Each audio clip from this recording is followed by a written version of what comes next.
I guess when in 2004, a friend of mine from Ohio, a college friend who I had never heard of, who tracked me down somehow on the internet, said, you know, Gore had lost and you know, Bush had taken us into war, and Kevin, my friend, said, come help me canvass in Ohio, and I've never ever canvassed before, and because we were canvassing for John Kerry, and it was partisan, you know, political, and you know, we were both really shy. It was like should we knock louder, you know? And but what we found was that many people really, even if they were completely different political opinion than we were, really wanted to talk, you know, and be heard, and they were listening to us as well. Like I remember we're sitting in a garage, kind of an open garage with a couple filled with guns, you know, and we were just talking and just, you know, trying to open up, you know, each other's hearts, you know, with our deep feelings about, you know, where the country was going back then in 2004. So since then, I got hooked, and I started to do it every presidential election, and the next one was Obama. And every office, I canvassed in Ohio, Pennsylvania, Virginia, yeah, those three. And every office, and Obama's first run was filled with young people. Like, you know, just, they were so excited, and they were the staffers and the volunteers, and it was an amazing experience. And when I left Virginia the night of the election, and we were standing and giving out literature at the polls, people just driving in were giving us a high five. All kinds of people were just so excited about that election. So, and luckily he won. And so anyway, fast forward to 2016, and when Trump won, I don't, you know, there might be some people, you know, I'm not a fan of Trump myself, and people who felt like me were shocked, and so in 2018, for the first time, I got a group together in the park, because I had a dog and I knew a lot of other people with dogs, and we formed a group and we started a canvass for the midterms to try to win the House. In the midterms in 2018. We went to Long Island, Pennsylvania, and we did. We got the House, Nancy Pelosi, and and then the next year I started this deep canvassing with the organization, Changing the Conversation Together, which had just formed also in 2017 in the aftermath of Trump winning.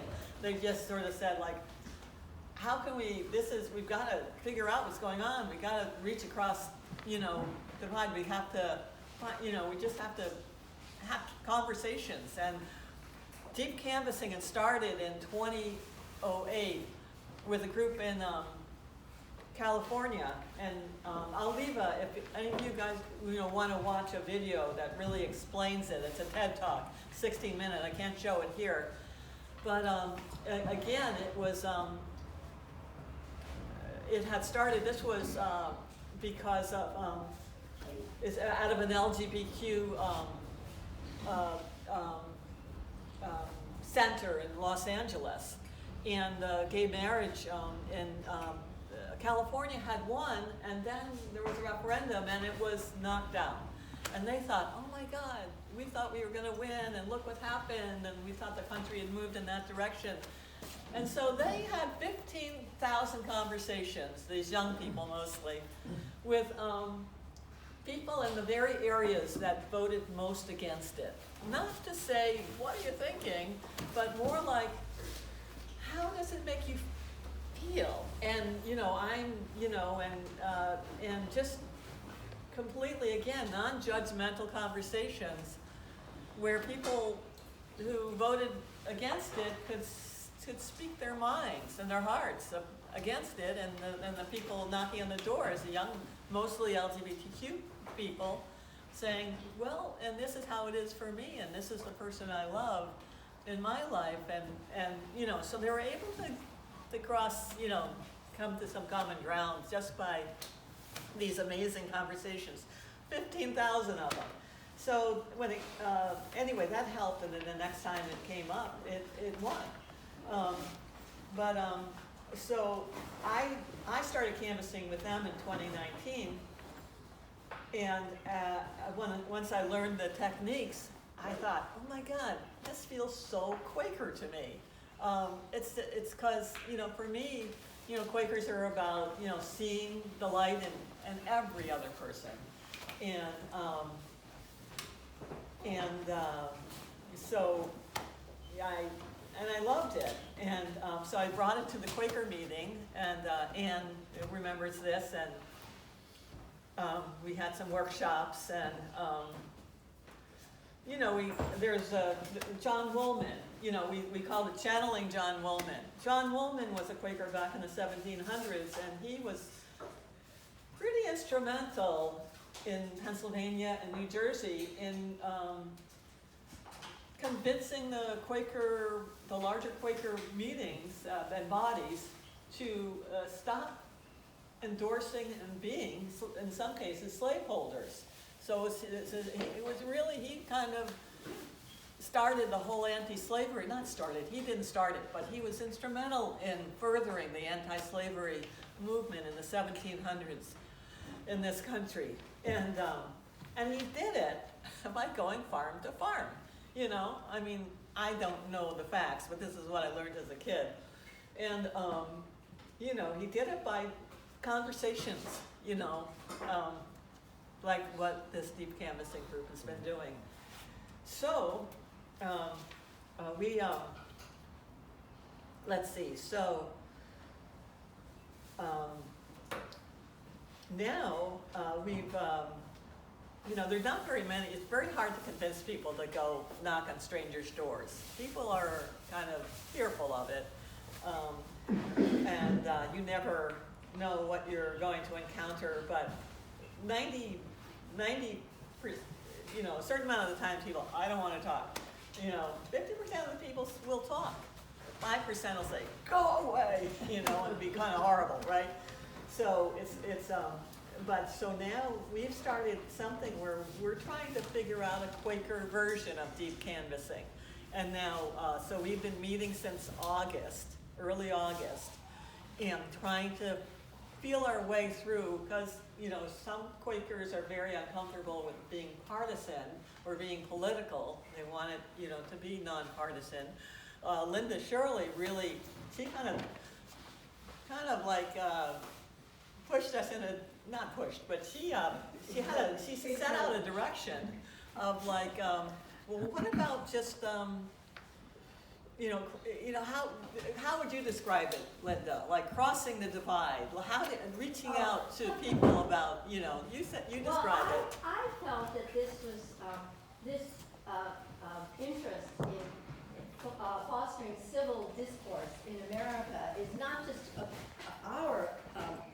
our leading, but that it's a real need in the entire nation and entire world, and so that it's just in the ethos that everybody's talking about it. Pete Buttigieg and Obama and the Nobel Peace Award ceremony today, all talking about the individual's responsibility in fostering a peaceful discourse around difficult topics. And so, just because I can't stand at a door, and Margaret does this beautifully, I really admire her, but I just had to be a little bit more formal about it. So I decided that I would start this little project called reach across the divide, the American conversation. So when I stand at a door, I can say, I'm part of a project called Reach Across the Divide, the American Conversation. And I feel it's more in line with what Margaret is talking about, curiosity about what people are experiencing in their own daily lives in these difficult conversations. I'm here to learn. I'm not here to teach you how to do this better. I'm here to learn how you're already succeeding. And so that's the point I'm trying to make. And then I try to encourage them to say, well, how do you do this? How have you done this? How has it been successful? How have you failed? You know, and I think it would be really interesting to compile techniques about doing this. I have found that everyone's got a slightly different way of doing it. And some of them have ways of conducting these conversations and conducting themselves during these conversations, which is really interesting. And I was like, I never thought of that. I never thought of that, you know, as a technique of like keeping your emotions in check, or, you know, maintaining open curiosity and so on and so forth. I mean, I think one of you brought John Woolman. Sometimes people would ask him, you know, how do you get people to let you into their house when you're telling them they shouldn't be owning these enslaved people? And one of these enslavers said, "I'm convinced that John Woolman loves me." And that's just so moving that they were convinced that John Woolman loved them and had their best interests at heart. And so that's like a really high bar, you know, but that's how I'm approaching it. It's Margaret's project. I'm just trying to phrase the opening lines a little differently. Yeah, no, that's so beautiful. It is. It's so much about love.